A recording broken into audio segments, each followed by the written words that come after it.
You know, kasama natin yung mga kapatid nating ano. Kaya tinding kamay muna dyan. Taugama Pig. Oh, isang ano. Isbam. Oy. M5. M5 yan. Crime Buster yan. Sheesh. First time namin makakain dito sa ano. Sa ano nga ito. Ang pangalan nito, Pops? Asian Cuisine. Solid doon. Makita ko nga po na yung famous na vlogger dito. Yung Pakistani na Arabi na Papi Dogs. So, natrawa natin. Solid talaga rito mga Pops. Popsy Kuy. Yung trips oh. Siba ka dyan.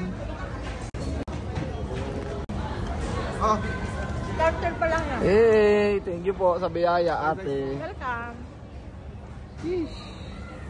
Papi Dogs! Galingan mo ulit, Papi Dogs ha. Wow, pati mga order natin. Sheesh. Kala ko dalawa. Uy, ito kayo. Sarap po. Isa lang? Ay, dalawa oh. So, di... Thank you. This one also? Yeah. Yeah, thank you. Doon, daming food lang oh. Sheesh. Solid. Masaya kayo. Kaya may ng signature dito. Grabe, ang dami. Pwede take away yan? Pwede. May lagayan doon, no? Bibili ka. So, bibili ka pa? Kain na na. Thank you Lord.